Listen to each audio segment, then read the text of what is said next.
Hello students. Today we're going to look at some kinematic problems, and the first thing that you're going to want to have open is the worksheet on the left hand side of your screen. That was in the assignment inside of Schoology. If you bring that up, you'll be able to work right off of that as I go through it on the screen, because in a moment I'm going to move it off the screen to give us a little more room to work on our problems. Now keep in mind, any of the work that we have today on the screen, you need to have on your piece of paper as well. All right, that means that we're going to follow the guess method. We're going to put in all the units of measurement. We're not just going to put down the answer. All right, the only way that you get credit is if you show how we come up with the actual answer itself. Okay, so let's go ahead and get started. We'll begin with the distance and displacement worksheet. We'll begin with those 6 questions right now. So we have the first one. I'm going to assume the name is Janice. Janice drives her scooter 7 kilometers north. All right. And what I would do is, on your paper, it says to use graph paper, but we're not going to use graph paper. We're just going to put down our number. It says 7 kilometers north. So I'm just going to draw a vector diagram. And I'm going to put here 7 kilometers, so put 7 km. And then it says that she stops for lunch and drives 5 kilometers east. Now, to the east would be to the right. So we'll have 5 kilometers here. It says what distance, so this is part A, what distance did she travel? Well, that's pretty simple. You have 7 kilometers and 5 kilometers. All right, that's 12 kilometers total. Okay, pretty straightforward on the first part. But the second part, what is her displacement? Her displacement is going to bring up something that we are going to get to. It's called the resultant vector. The resultant vector is right here. All right, see the displacement for part B, it says how far, displacement is how far are we from our starting point. Well, we started here and we ended here, so if we did a straight line path between those 2 points, how far did we go? This is a little bit of an introduction to what a future chapter is going to be. And this is going to involve you using the Pythagorean theorem. Right? We have a right triangle that has been formed here. And all we have to do is just label our sides. We have side A, we have side B, and we have side C. So the Pythagorean theorem, if you haven't done it already, A squared plus B squared equals C squared. So we're trying to find that displacement. So I'm going to take the C, and we're going to get rid of that square by square rooting both sides. All right, so we'll plug our numbers in. We have the displacement is going to equal the square root of side A, which is 7 kilometers. And we're going to have to make sure that we square that, right? Squared, plus we have side B is 5 kilometers. Again, you have to make sure that you square that as well. We're going to put the calculator up here so that way we can see what would be the best way to put this into your calculator. So I'm going to hit the square root button. I'm going to use a parentheses. We'll go 7 squared plus 5 squared, and I'm going to close that, and it equals. So the displacement is 8.6. So put that in here. We have 8.6 kilometers. Now, here's the deal. Displacement has both magnitude and direction. And we're just looking at the introduction to this. So we have the magnitude part right now. The magnitude. The direction for this right now, we're not going to go into any trig in determining the angle of this just yet. So all we'll say for now is that this is in the northeast direction. All right, so we'll keep it simple at first. We won't do the trigonometry to figure out the angle. We'll save that for a later unit. Let's go to question 2. Question 2, it reads, if I get that out of the way, question 2 reads, Anthony walks to the pizza place for lunch. He walked east 1 kilometer. All right, so we're going to go east 1 kilometer. And then they go south 1 kilometer. So we'll have 1 kilometer here. And then they go east again 1 kilometer. So we have 1 kilometer here. Our questions are, what's the total distance that this person has walked?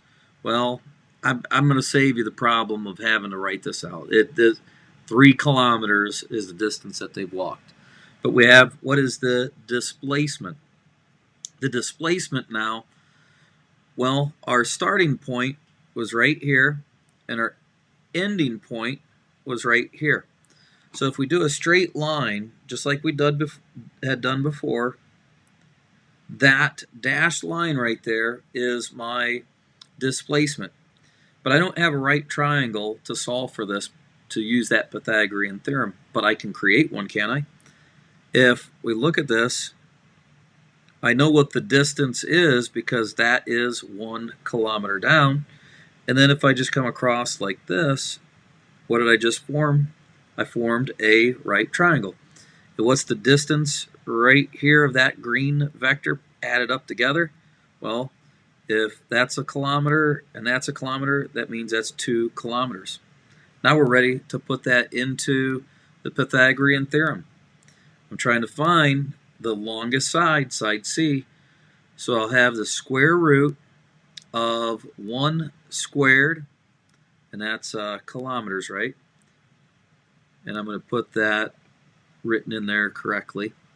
So we're going to go plus, we have 2 kilometers squared. All right. So again, calculator time, so that way you know how to put this into your calculator correctly. We're going to go square root. We have 1 squared plus 2 squared. Close it up. And you have 2.2. We'll leave it at 2.2. So we have 2.2 kilometers. And again, we are not going to use the trig to get the direction. Instead, what we'll do is we'll just get a generic direction that this is pointing in. So this would be pointing in the southeast. Do not get used to us just using the generic directions because later on we are going to be more specific with it.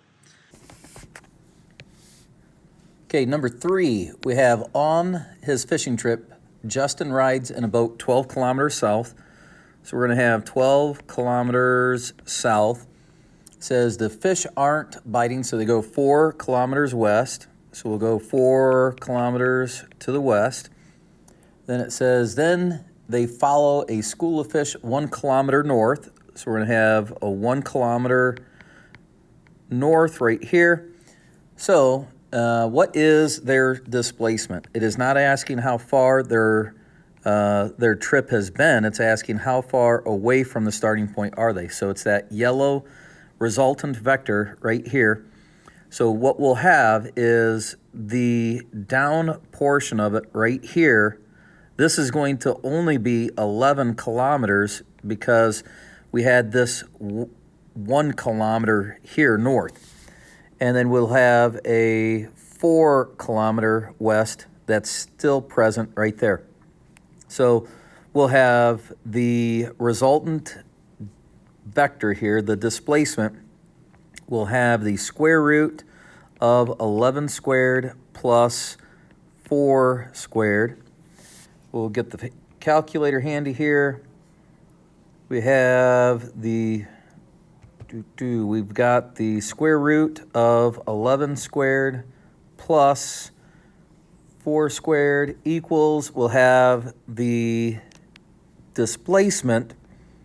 The displacement's going to be 11.7 kilometers, and that's going to be towards the, we'll say, southwest west for right now. We'll worry about the angle, the exact angle, a little bit later on. Let's go to number 4. Number 4, we have a new page. It says, Tara goes on a camel safari in Africa. She travels 5 kilometers north. So we'll put this is number 4. We have 5 kilometers north right here. And we go 3 kilometers to the east. So we'll have 3 kilometers to the east. It says we have 1 kilometer to the north. Kilometer north. It says what is the distance that she's covered. So part A, we've traveled 9 kilometers total. Part B, what is her displacement? So what we have to do is we have to get our resultant vector drawn in here. And then we want to figure out what is the total distance to the east. We know that that's going to be 3 kilometers. And then what's the total distance to the north that they've gone? That's going to be a total of 6 kilometers. So for part B, what's the displacement? The displacement, we're going to take the square root of 6 kilometers squared plus 3 kilometers squared. We'll put that into the calculator. We'll have our square root of 6 squared plus 3 squared equals, so we'll have a displacement of 6.7 kilometers. And then if we had just a generic direction, no specific angle here, that would be to the northeast is what we would say. Number 5 now says Alex goes cruising on his dirt bike. He rides 700 meters north. Okay, so we'll have 700 north and 300 east. So we'll have 300, and that was meters, east. And then 400 north. Oh, this is going to be a long one, isn't it? I should have drawn this in a different spot. Okay, we'll make a little more room. So we have 400 more north. So we'll have 400 north right here. And then we go 600. We have 600 meters west. And then 1,200 meters. Ooh. So we have something like this, because we have 7, 4, that's 1,100. So 1,200 would be just past this. So this would be 1,200 meters south. Then we have 300 meters east. So about halfway, 300 meters east. And lastly, says finally 100 meters north. All right, so we're going to have to be careful with this one right here. So I'm just going to put 100 because I'm not sure where this is going to lie. All right, so 2 things. We have part 1. What's the total distance that we have traveled? So I'm going to cheat here so that way I don't make any mistakes on this. You have 700 plus 300 plus 400 plus 600 plus 1,200 plus 300 plus 100. We have a total distance that he would have been dirt biking of 3,600 meters. Now we get to that part where we have the displacement. How far away are we from the starting position? All right, now I know looking at this that if this part right here is 600, all right, let's think this out. I know that they went to the right 300 here, and then they went back 600, and then they went back over 300. So that means that this line right here is in the same path as this right here. Okay. Then, if we're looking at our distances here, we have those two right there. We have 1100, right? That's 1100. And then you add this part right here to the mix.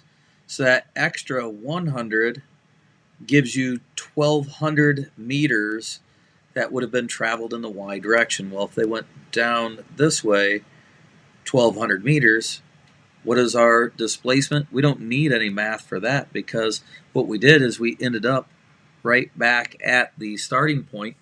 So our displacement is 0. We go to number 6.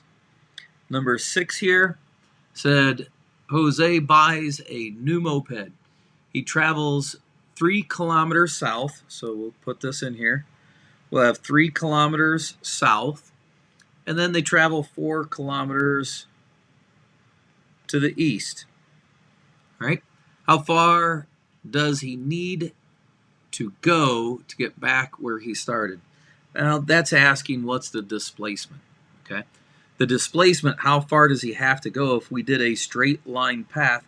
What's the distance between those 2 points right there? So we use the Pythagorean theorem. Again, that's a squared plus b squared equals c squared. We're trying to find out what this side is right here. That's the displacement. So we have the square root of 3 kilometers squared plus 4 kilometers squared. All right. Calculator time. We bring this up. We go square root. We have 3 squared plus 4 squared equals, and it comes up to be 5. So Jose would be 5 kilometers away from where he started. And this says how far does he need to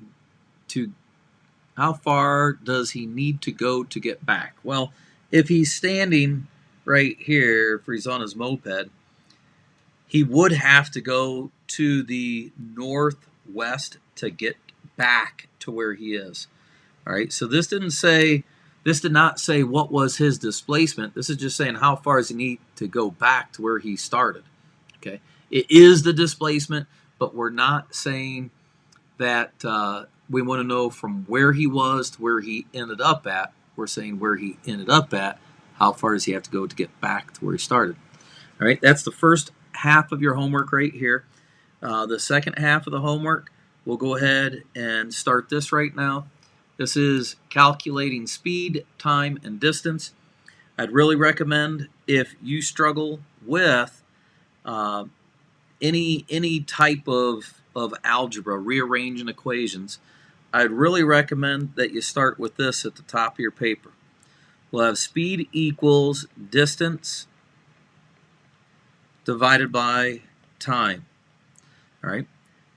We are going to have to rearrange this equation. I really want this in your formula sheet, by the way. But rearranging equations may not be your strong point. So what we can do is we can use a little helpful guide like this right here. All right. We're going to see in the question or in the formula that distance is on top, right? So that means I'm going to put distance on top. Then I'm going to see that I have time underneath the division symbol. So I'm going to put time right there. That means the only thing that's left is the speed. And we'll see how we're going to use that throughout this. We'll begin with question number 1.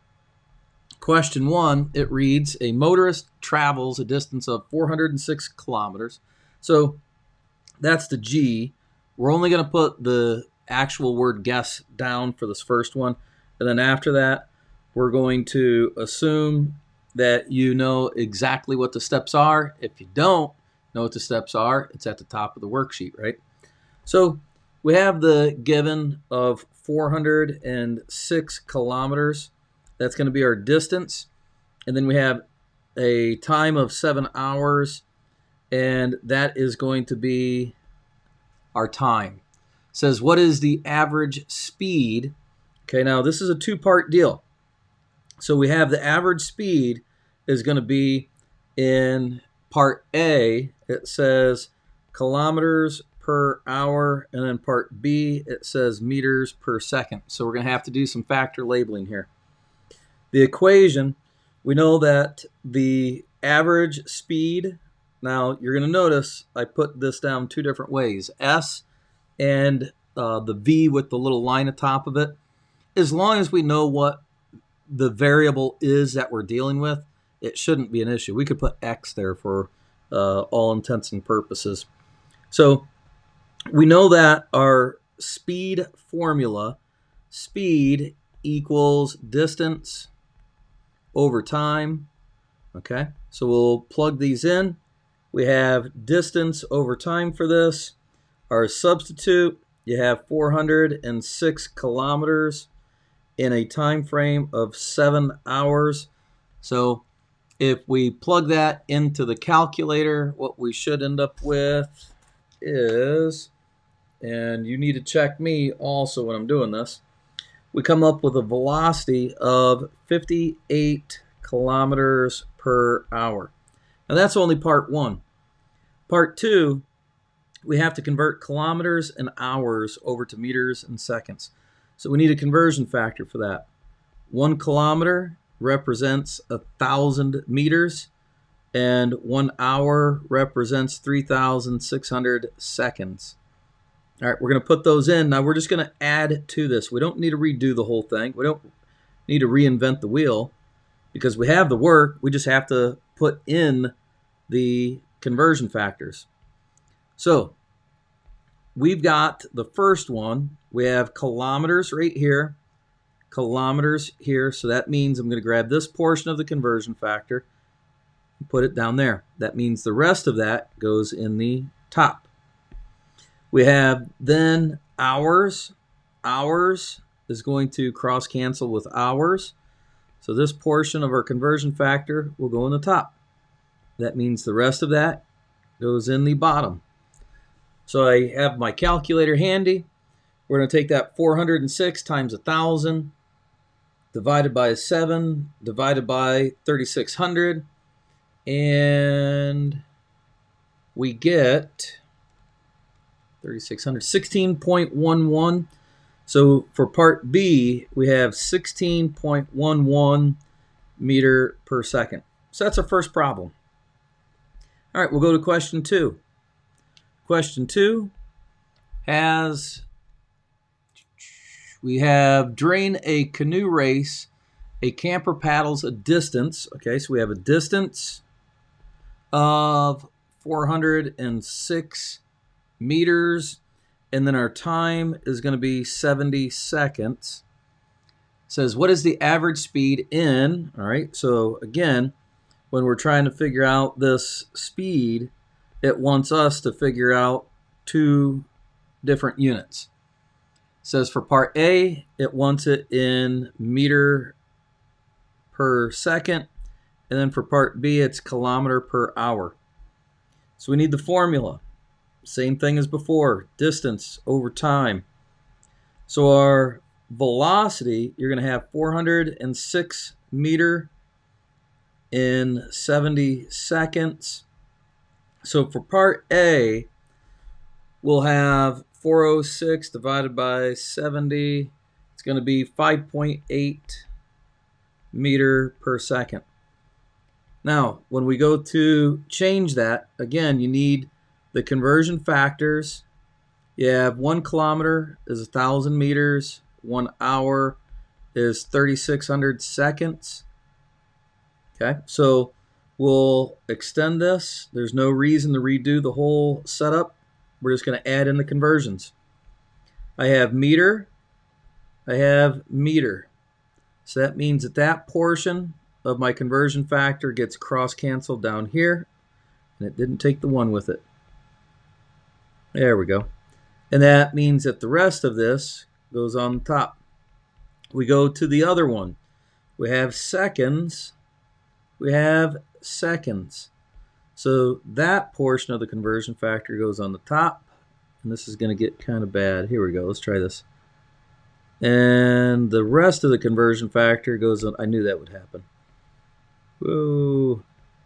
The rest of this is going to go like that. All right. So what we do is we multiply that out, divide it all, and we should come up with, if I did this right, 20.88. But that, let's see. Yeah, that sounds right. So we'll go for the velocity for the second part, 20.88 kilometers per hour. All right. We'll go to question number 3. Question number 3, we have, excuse me, number 3 says a rocket is launched into outer space and it has a distance of 240,000 kilometers. So distance, 240,000 kilometers. And we have during the first 6 hours, so the time is 6 hours. It says after launching, what is the average speed? And again, we have a two-part thing. So we need what the average speed is in part A. It's asking for kilometers per hour. And then for part B, it's asking for meter per second. We need a formula, distance divided by time. So we'll start plugging these variables in. 240,000 kilometers divided by 6 hours. So our velocity here, that should be 40, I'm not going to, 2 divided by 6, so 40, yeah, 40,000. Okay, so 40,000 kilometers per hour. Now we need that conversion factor. So the conversion factor, changing the meters, 1 kilometer equals 1,000 meters. And then 1 hour represents 3,600 seconds. We'll match up our terms, plug it in, and we should be set. This time, let's just do this a little different. Let's take the hours first. Let's get rid of the hours first. So to cross cancel them, cross it up. That means the rest of this goes down here. Then I move over to the kilometers to get rid of kilometers. I'm going to grab that portion of my conversion factor, cross it down. That means the remaining portion goes in the upper right. So when we go to solve for this one in meter per second, we'll go divided by 3,600 times the 1,000 equals, we got some extra zeros in there. We got 11,101 meter per second. Okay.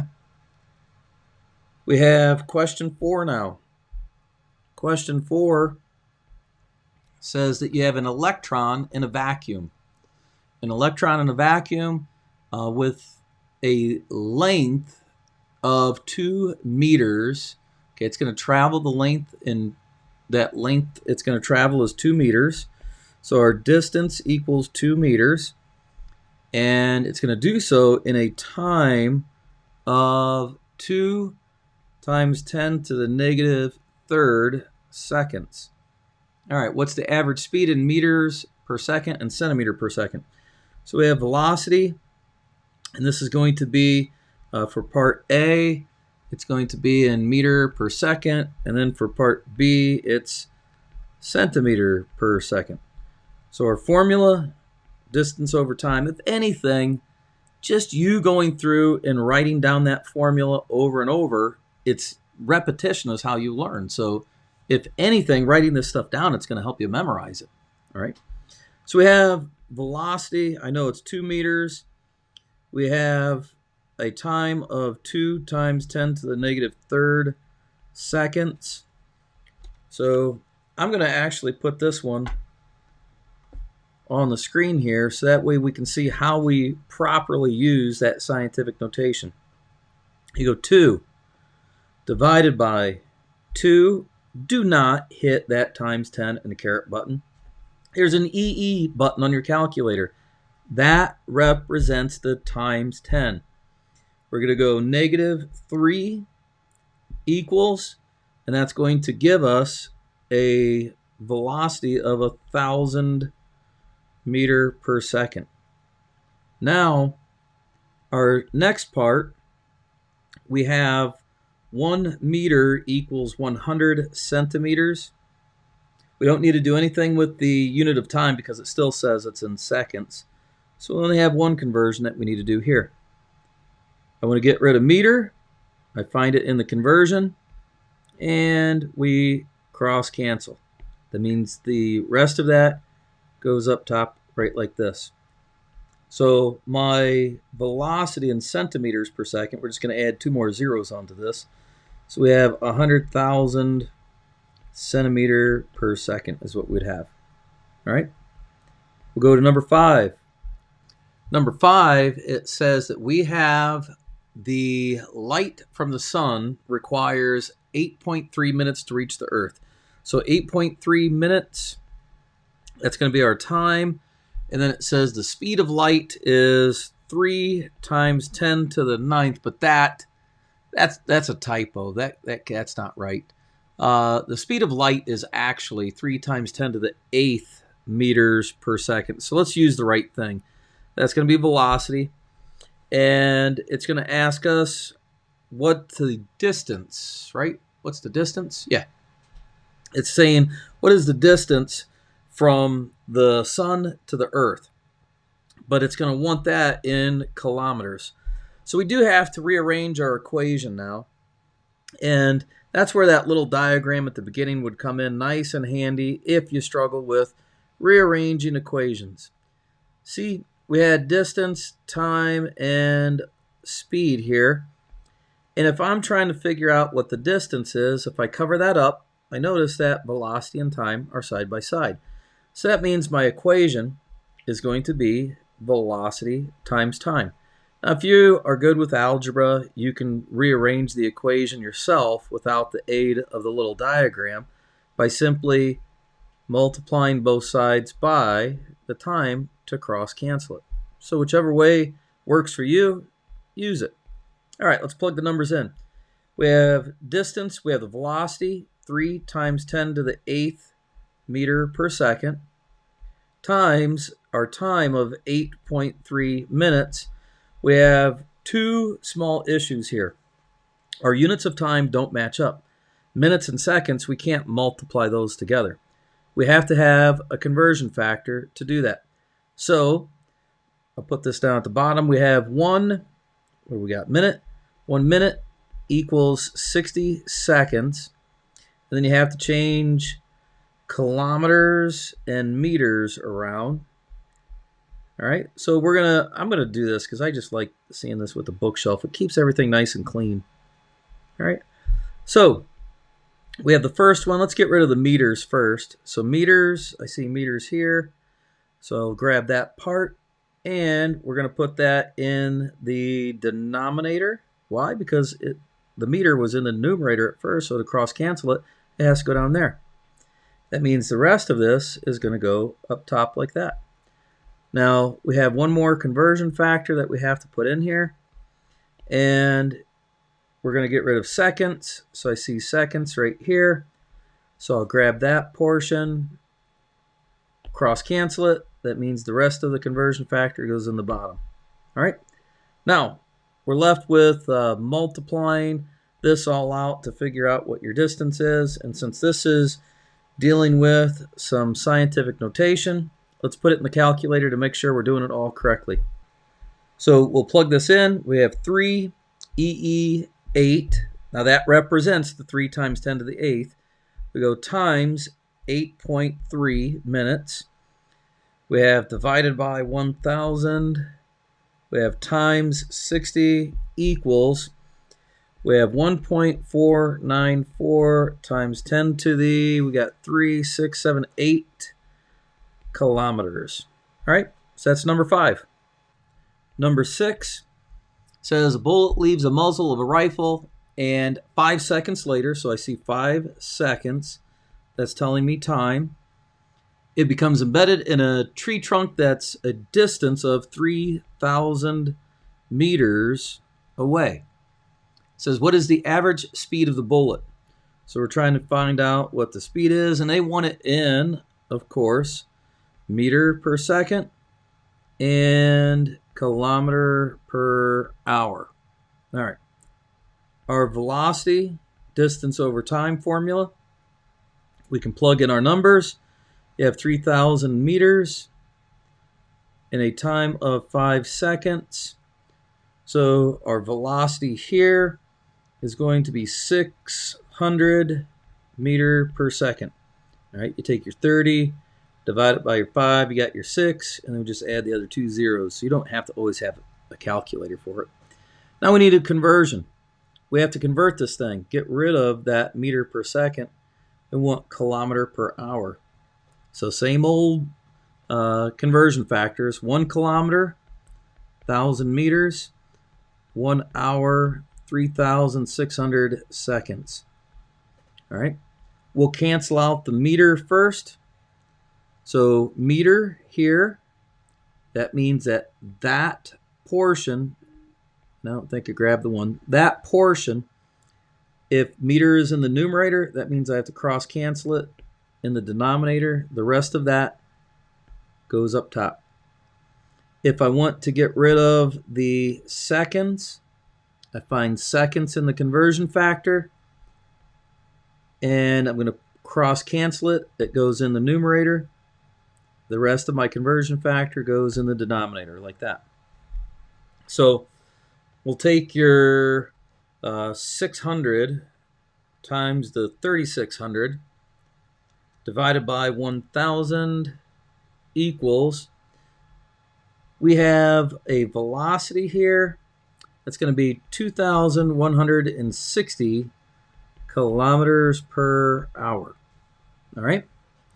We're all finished up with the problems today. What you have to be aware of is I'm working through these, but you have to be able to do these on your own, because when it comes test time, you're responsible for doing them on your own. So if at any point today you were having some troubles, you were having some questions, you need to ask. I'm more than willing to help you out, but you have to be willing to ask and get some extra help if you need it. All right. What you need to do now is put your name at the top of the paper, take a couple pictures of your work, and then submit them to the assignment in Schoology, and we're good to go for the day. All right. Take care.